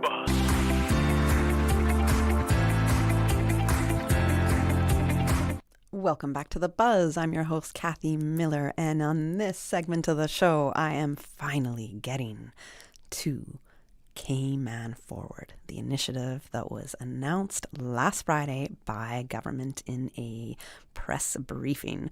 Before I start with that story here, I just want to say I got a WhatsApp message saying that in regards to the last caller who gave his perspective on how he looked at the licensing fees, the driver licensing fees, the comment that came in said, "There are no taxes in Cayman," to the caller's comments. Yes, there are no taxes in Cayman. We can't quite look at something as a tax and then also know at the same time we don't have no taxes, so we can't really call it a tax because we don't have no taxes. You feel me? All right. Let us try to take that word out. Just out of our minds. I don't want to be taxed. I don't know about the rest of you. So there's that. Now, that's one of the most attractive things about Cayman, right? Is that no taxation. All right. So let us move forward with Cayman Forward. So the big story that we headed into the weekend with is the Cayman Forward initiative. In some rather interesting timing, government held a press briefing late Friday afternoon to announce the initiative. And I say rather interesting timing because most news is pretty much done by the time they held this press briefing. So, you know, I have my reasons to why they did that. And, you know, that's just what the people like to be doing sometime. So, in government's own words, Cayman Forward is, quote, a structured dialogue process led by policy experts to identify reforms across the legislation, regulation, policy, and procedures governing planning and environmental management in the Cayman Islands. So the Cayman Forward initiative was launched to recommend ways to improve how a government plans for development, manages growth, and protects the environment over the long term. It's about growing Cayman while also protecting and preserving the uniqueness that makes Cayman so special. Basically, bringing the ever-arguing sides of planning and environmental conservationists together, along with other stakeholders to altogether come up with solutions and a shared decision-making framework. It's really about addressing the governance challenges that the planning and environmental legislative frameworks currently present. There was a 3-month process that involved stakeholder consultations and a full-day summit by which a 39-page report was published and available at gov.ky/Cayman Forward. Again, that website is gov.ky/Cayman Forward. The report outlines 9 key findings and 13 recommendations across 5 reform categories. followed by an action list with a clear implementation plan. The implementation plan falls across 4 timelines: 0 to 30 days, 30 to 60 days, 60 to 180 days, and beyond 180 days. And I will do my best to give a summary of this report, at least when it comes to the recommendations, because that is as far as I got last night. So the introductory remarks within the report noted, quote, "This report cannot deliver a shared decision framework in its final form. Instead, it lays the groundwork to deliver a shared decision framework." The introduction closed off by saying, "In summary, the report is about facilitating the kind of thinking you need to develop long-term durable solutions to agree a shared decision framework." And now I just want you to keep in mind this, because it is a shared decision framework with a lot of differing opinions coming together to work on something. This is a big deal for us. So the recommendations of the report have been grouped into the following themes: legislative, regulatory, policy, and procedural. And strategy. Several recommendations require additional operating expenditure and capital expenditure. Several require just an open mind and determination to change the status quo, which clearly isn't working. So what are those recommendations? Now, there's 13 of them, and this is what I'm going to try to get through as much as I can this morning. The recommendations are as follows. Recommendation 1, set up a strategic task force for action, reform, and transformation. The acronym is START, led by the Office of the Premier to oversee delivery of the reform program. The government should establish START, led by the Office of the Premier, as the overarching body responsible for coordinating and driving the delivery of the reforms in the report. That is a direct quote from the report. Now, the following subgroups would fall under START. Quote, a technical working group composed of government lawyers, representatives of the Department of Environment and the Department of Planning to analyze the Development and Planning Act and the National Conservation Act, with the objective of providing legal direction regarding the intersection between Section 7 of the DPA and Section 41 of the NCA, where the courts have judged there is no conflict in law. That is another direct quote. I don't know enough to speak on the background of those laws, but in essence, the report says, quote, this legal direction from government lawyers needs to be communicated in a way which civil servants can easily interpret in order to carry out their work on a day-to-day basis. And another working group should be established with the purpose of reviewing and codifying environmental impact assessment, timing, and triggers across the planning process. So basically, those subgroups that will be under START are really about enhancing the relationships between officials within the Central Planning Authority and the National Conservation Council. So in summary, for Recommendation 1, START would oversee the legal guidance, better communication between departments, dispute resolution, environmental assessment processes, and the push for a new development plan. So that is Recommendation 1. Recommendation 2 is legislation to authorize delegation to professional planning officers. This is a big deal here. The report said the Cayman Islands government should consider legislation to authorize delegation to professional planning officers below director level, as in the UK, with a published scheme of delegation. This recommendation is about speeding up the planning process by allowing trained planning officers to make more decisions. How about that? I like that idea. The report suggests that Cayman should consider legislation that allows certain planning decisions to be delegated to professional planning officers below the director level, and that does not mean every application would be approved by staff without oversight. It would likely apply to defined categories of applications with clear rules, conditions, and a published scheme explaining what officers can and cannot decide. The idea is that routine or straightforward applications should not always need to go all the way to Central Planning Authority, where they get stuck in this long limbo of whatever's happening with the CPA. It could free up the CPA to focus on more complex, controversial, or policy-heavy decisions. It absolutely could free up the CPA to do this, and I think it's a great recommendation. In plain English, this is about asking whether qualified professionals should be trusted to handle more of the day-to-day planning workload, to actually be trusted to do their job title, what they were hired to do, so the entire system would move faster and more predictably.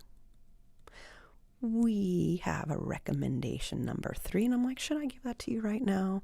Or should I take us to the 9 a.m. headline news? Because, I'm always late with the headline news, so let me be slightly earlier, maybe even just on time. Let me take you to the 9 a.m. headline news. When we come back, I'm going to go into recommendation 3 up to 13 that you can find in the Cayman Forward Initiative. Yesterday, today, always and forever. Radio Cayman in the Cayman Islands. From Radio Cayman's newsroom, this is Headlines. Local, regional, international news.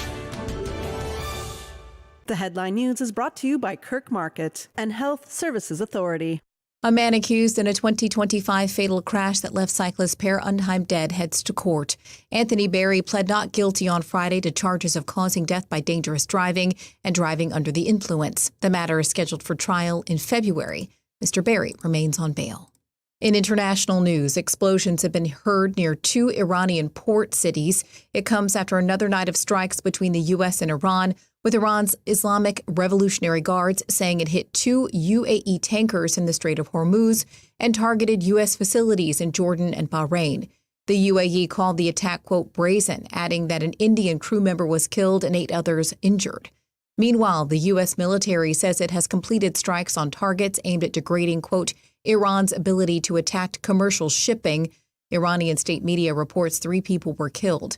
Oil prices continue to rise, with benchmark crude oil up more than 3% at $86.07 a barrel. On Monday, President Donald Trump said the U.S. was reinstating a naval blockade of Iranian ports and would impose a 20% charge on all cargo shipped through the Strait of Hormuz.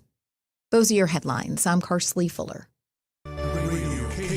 More news available at www.radiocayman.gov.ky. Check out our social media pages: Facebook, YouTube, X, formerly Twitter, Radio Cayman Headline News.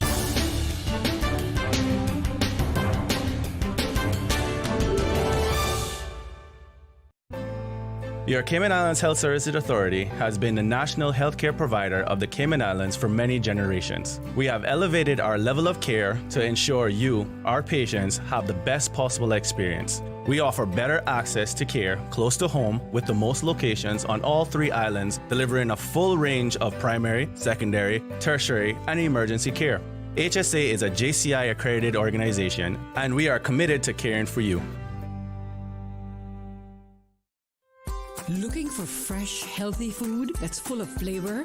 Then you've got to visit Kirk Market. Our dishes are made with fresh, high-quality ingredients. Enjoy vibrant mixed greens or satisfying pasta salads. Or try one of our delicious grill options like blackened chicken, spicy beef steak, or grilled salmon. Looking for something light and flavorful? We've got sushi rolls and poke bowls prepared daily. And don't forget to explore a hot bar or Billy Fresh salad at the salad bar. Stop by Kirk Market today for breakfast, lunch, or dinner and taste the difference. Eat well, live well with Kirk Market.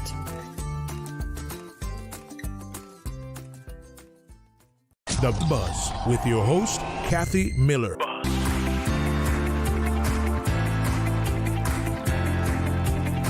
Welcome back to The Buzz. I'm your host, Kathy Miller. It is a beautiful Tuesday, July 14th out there. We are already midway through July, and I swear it started yesterday. So I don't know where the time is going. If you are just joining me on the show this morning, I am now talking about the Cayman Forward Initiative. So what is that, people are asking? It is basically bringing together the Central Planning Authority and the National Conservation Council and bringing them together along with some other stakeholders to come up with solutions and a shared decision-making framework. It's about addressing the governance challenges that the planning and environment legislative frameworks currently present. So that is the bit of the background on what the Cayman Forward Initiative is about, and I was getting into the recommendations. There's 13 recommendations, and the first one I mentioned was set up a strategic task force for action, reform, and transformation. START is the acronym, led by the Office of the Premier to oversee delivery of the reform program. The second recommendation that I had already spoken about is legislation to authorize delegation to professional planning officers. And now we are going to go into the third recommendation. Third one being develop an internal assessment tool that enables the Department of Planning to better understanding if adverse effect is triggered. This recommendation deals with one of the most important sources of uncertainty in the planning process. When does a development application need to be referred for environmental review? The report says the Department of Planning and the Department of Environment should jointly create an internal assessment tool. That tool would help planning officials decide whether a proposed development may trigger what is called an adverse effect under the National Conservation Act. Right now, part of the problem is uncertainty. If officials are unsure whether an environmental trigger applies, the safer approach may be to refer more applications to the National Conservation Council. But that can add delays and increase pressure on the system. So the proposed tool would create a clear, more consistent way to assess applications. It would help officials ask the right questions early, apply the law more consistently, and reduce unnecessary back and forth. So if an official is unsure, this tool is going to help them be more sure. That's the best way I can say that. So for applicants, that could mean more certainty for environmental protection. It could mean the right cases are flagged earlier and more clearly, allowing them to spend the right amount of time that they need to on those cases. Recommendation 4 is to update NCC and CPA governance processes with clear and binding timelines. So update the National Conservation Council and Central Planning Authority governance. So this recommendation is about timelines. And one of the biggest frustrations with planning and development, it's not always about that final decision that you're waiting on. It's about the uncertainty of how long that decision will take and why is it taking so long. I think anybody that has had to submit anything to planning, those are the two biggest questions. How long is it going to take and why is it taking this long?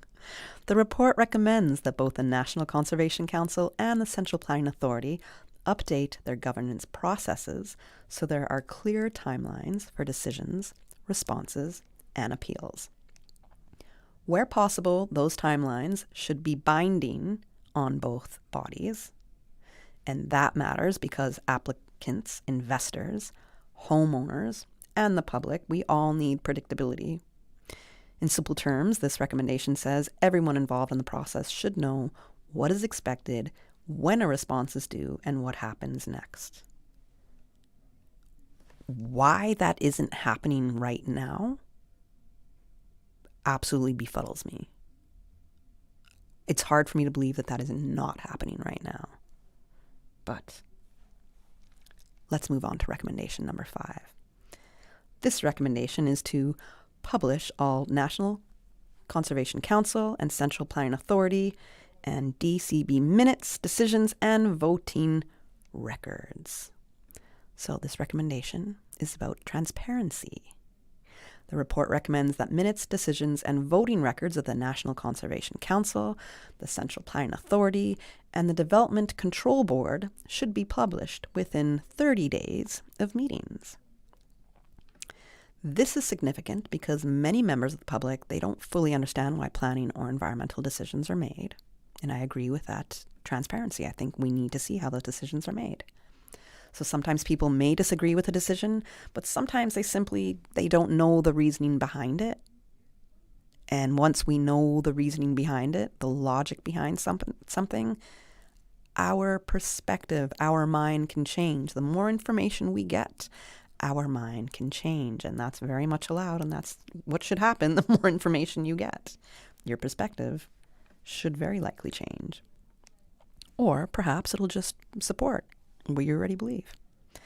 So publishing minutes and voting records, it would allow the public to see not only what was decided, but how that decision was reached. It would also show who voted, what concerns were raised, what reasoning was used, and what appeal options may exist. From a governance perspective, this can help raise the standard of decision making. And when decision makers know their reasoning will be visible, there is often more pressure to be clear, consistent, and accountable. So that is recommendation number 5. Recommendation number 6, incorporate international best practices into Cayman's planning framework. This recommendation says that Cayman should not try to solve every planning problem from scratch, but instead to look at other similar-sized common law jurisdictions to see what works and what could be adapted to the Cayman context. Again, I would like to think that Cayman is already doing this. We do not have all the answers, all the solutions to everything. It's quite common for Cayman to be looking at neighboring countries, other small island nations to see, okay, how are they addressing or tackling the same problem? How have they dealt with it in the past? What can we learn from that experience? I would assume that Cayman is doing that already. Again, it is hard for me to believe that we are not looking at international best practices and incorporating that into Cayman's planning framework. But that is the 6th recommendation. So the report points to examples where environmental protection is built into national development plans, where most routine planning applications are handled by professional officers and where applicants can receive permission in principle before resolving all the finer details later. So that last point is important because sometimes developers and landowners, they need to know whether the basic idea of a project is acceptable before spending heavily on detailed plans. And I agree with that. It takes a very long time to put a plan like that together. And if I'm going to spend weeks working on something only for it to be thrown out, I'd rather know way ahead of time, this could be thrown out because of this. This is how you need to massage your plan in order for it to be accepted by the CPA. So looking at international best practice could help Cayman build a system that is faster, clearer, and still protective of the environment. The report even suggests fact-finding missions to comparable jurisdictions or other small island nations with a balanced group of ministers and officials. So in simple terms, this recommendation says Cayman should learn from places facing similar planning pressures, then adapt the best ideas for our own legal, environmental, and social reality. Recommendation number 7 is to accelerate the delivery of the development plan. Now, this may be one of the most important recommendations in the entire report. How long have we been talking about a national development plan for the Cayman Islands? This report repeatedly points to the fact that Cayman's current development plan dates back to 1997. That means the country is trying to manage modern population growth, traffic, housing pressures, environmental concerns, and infrastructure needs using a planning framework from a very different Cayman, from 1997. I don't know what the population was in 1997, but I don't even want to say it's safely doubled, but it's a lot higher than what it has here in my little 21 years of being here. I think it's about 30 to 40,000 it's increased. So that's around 30,000 it's increased. That's pretty crazy. So that means the country is trying to manage all of these things under a 1997 development plan. So recommendation number 7 says government should accelerate the delivery of a new development plan. I think we already know this. Like we know that we've been knowing this. So the report says a planning statement is expected to be tabled in Parliament in September of this year, and it recommends using that process to move with urgency. A new development plan could help set out what should be built, where it should be built, what areas need protection, what infrastructure is needed, and what projects are of national importance. Now remember, there is also the Plan Cayman Development Initiative, which was looking at land use all over the Cayman Islands. And that was, about a year or two ago. I almost can't remember because time is flying by. I think all of these development plans are coming into fruition. They're all kind of merging together. So this is not just like that technical planning document. It affects housing, roads, schools, business development, conservation, most importantly, investment, and quality of life. So that is recommendation number 7. Accelerate the delivery of a new development plan. Recommendation number 8. Ensure the public understands the rationale behind planning decisions and environmental considerations. So they're saying that this recommendation goes beyond simply just publishing the decisions, which I'd mentioned a little earlier. It says the government should actively explain why planning and environmental decisions are made. But in my opinion, it's almost the same as recommendation number 4, which was to publish the minutes of meetings and decisions.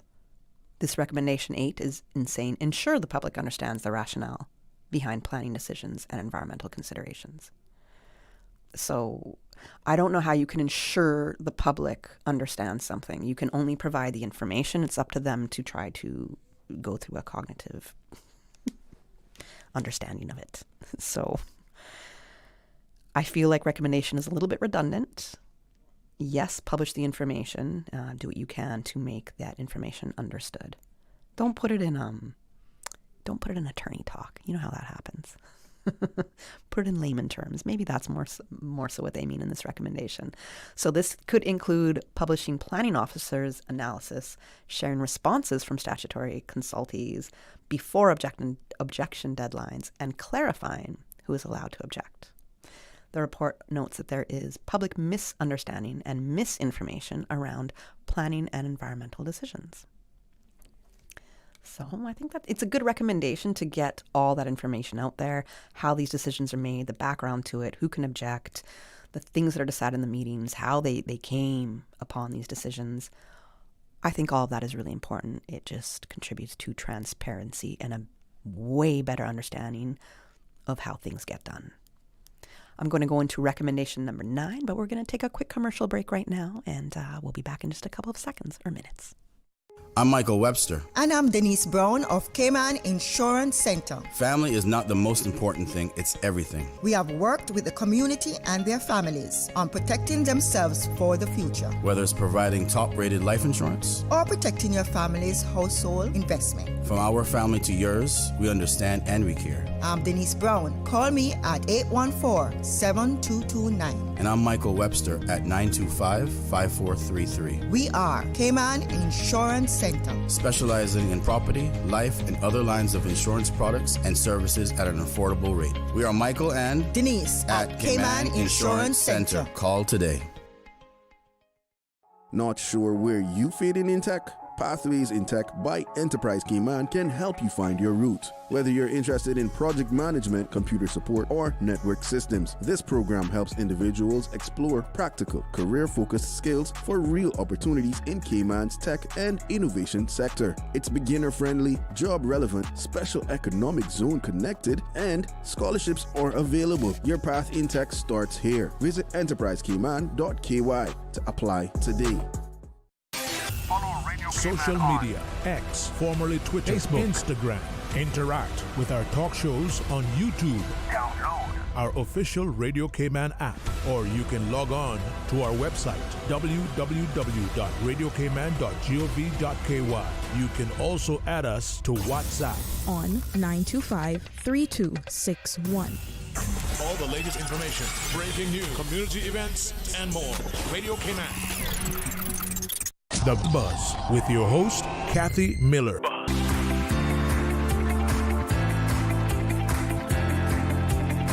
Welcome back to The Buzz. I'm your host, Kathy Miller, and I am talking about the 13 recommendations that were provided in a report for the Cayman Forward Initiative.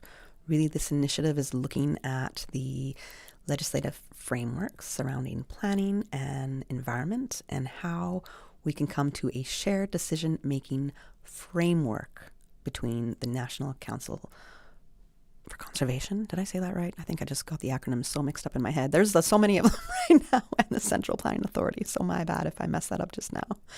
So I'm going into the recommendations. I gave the first 8, and now I'm going to give the rest. There's up to 13, and I'm on recommendation number 9. So the 9th recommendation is for the Central Planning Authority to delegate functions under the Development and Planning Act to speed up the planning application process. That sounds beautiful to all of us, any of us who have had to submit anything to planning. Why does it take 25 steps? You know what I'm saying? It's very tedious.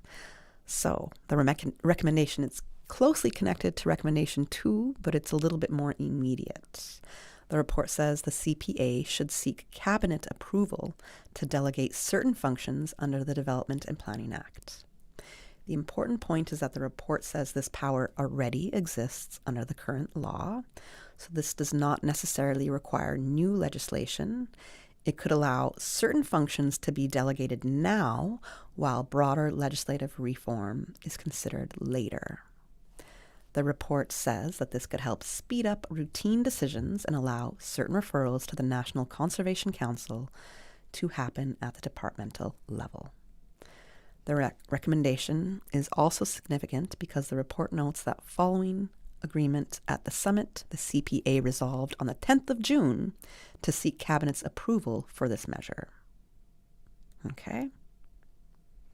The recommendations basically say, use the authority that already exists to reduce bottlenecks now rather than waiting for a full legislative overhaul. That is recommendation number 9. On to recommendation number 10. Consider whether current levels of planning officers and environmental officers are sufficient. I think it is safe to say no, they are not at all whatsoever. If they were efficient, wouldn't we be way up to speed in the applications that have been submitted to planning? Like, hello? This is quite obvious, right? So the recommendation asks a very practical question. Does the system have enough people to do the work? No, they do not whatsoever. It kills me sometimes. I look at some departments that have a lot of people seemingly doing the same thing, and then you see some departments that are in desperate need of the personnel in there to get the work done and through the door, and very, very, very important work. I'm not saying other stuff isn't important, but there's a bit of a priority level. So the report recommends reviewing the number of planning officers and environmental officials and comparing Cayman's staffing levels with similar jurisdictions. This matters because even the best laws and policies will fail if the departments do not have capacity. And that's the thing. We can put up the best systems, have the best laws, the best ideas out there, but if we do not have the people to carry them out and execute to get to that final product, that final stage, if we do not have the people, the personnel, the capacity to do it, it won't get done. And that is currently what is happening. So if planning applications are increasing, and they are, if environmental reviews are becoming more complex, and if the public expects faster decisions, then the human resources behind the system needs to match that workload. I 100% to the 1,000th power agree on that. The report gives a rough estimate that a normal planning service for a Cayman-sized high-growth jurisdiction might include around 18 to 25 professional planning staff plus 5 to 8 support staff. But it also warns that Cayman's specific demand should be properly benchmarked. Recommendation number 11 is to modernize information technology, or IT systems, to ensure the online planning system is fit for purpose. So this recommendation is about technology and data sharing. The report says that right now the Department of Planning and the Department of Environment do not share data well enough. Are we surprised? Are we surprised? You know that government loves to work in silos. Come on, are we surprised? We are not surprised. But then another part of me is very surprised because it's quite obvious that this should also already be happening. And why isn't it happening? Is it really not happening?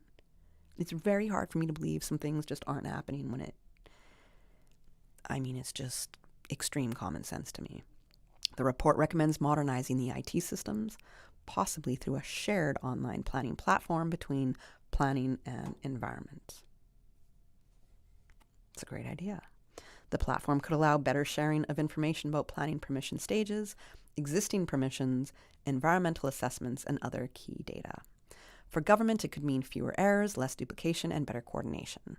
And in simple terms, this recommendation says Cayman cannot have a modern planning system if the technology behind it is outdated or disconnected. Once again, I agree. We cannot consider ourselves to be a very modern and a cosmopolitan island if we are still working in systems and plans dating 30 years ago. We can't. We simply can't. So, recommendation number 12. Earlier engagement between the National Conservation Council, see, I said it right this time, and the Central Planning Authority and subject matter experts. And to me, this almost sounds like number one already, because with that START task force, that is who we're bringing together. The CPA, the NCC, and different stakeholders. We're bringing them together already with that START task force. However, in recommendation 12, recommendation says the expert input should come earlier in the planning process, not after problems have already escalated. And, once again, I agree. The report recommends that the National Conservation Council and the Central Planning Authority engage earlier with subject matter experts, including experts from outside the Cayman Islands government and from other jurisdictions. The goal is to make expert opinion a core part of the development decisions from the beginning. And this matters because many planning disputes become harder to solve once positions are already entrenched. Early engagement could help identify environmental concerns, technical challenges, mitigation options, the drainage issues, infrastructure impacts, and legal questions before they become major conflicts. The report also suggests considering cross-membership, for example, having an NCC member sit on the CPA and vice versa to help build mutual understanding. I really agree on that, and I almost feel like it should be like a fixed position on the board. That position must always stay, and it must always be somebody representing the NCC on the CPA board and vice versa. It will lead to much better understanding. It's a lot. You're already not working in silos right there. We need each other. We need each other. So recommendation 13, which is the last one, is additional capacity for Cabinet to consider appeals. So this recommendation, it focuses on appeals only, and the report says the Cabinet may need more capacity to properly consider appeals, especially environmental appeals. So there is the plight again for more capacity. If we need to get things done, we need more capacity. So Cabinet already has major demands on its time, and when planning or environmental appeals reach that level, there needs to be enough support to handle them efficiently and transparently. The report suggests adding capacity, possibly through additional staffing, a faster sign-off process, or even an intermediate appeal tier to reduce the workload. It also raises a bigger question: should Cabinet continue to be the body making these appeal decisions, or should that authority move to an elected or appointed committee, similar to models used in other comparable jurisdictions?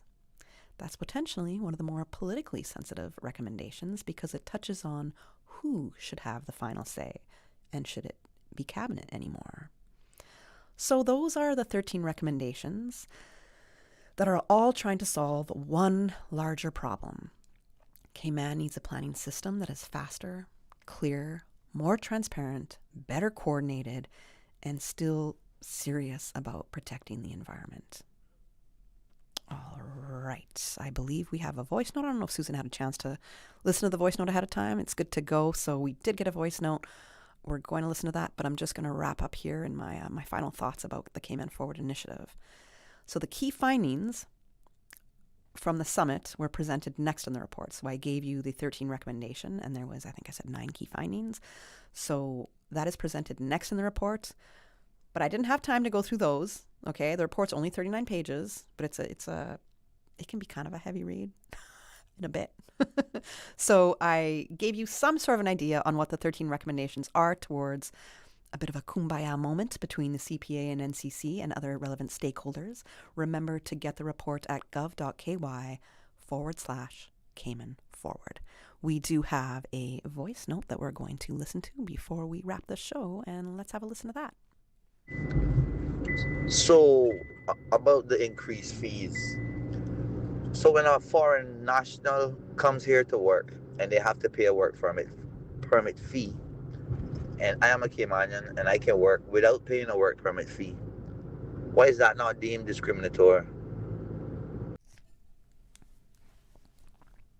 All right. That was one of our callers that was calling in to give his perspective on why work permit fees aren't considered discriminatory for when people are coming in. I mean, I think you're importing labor.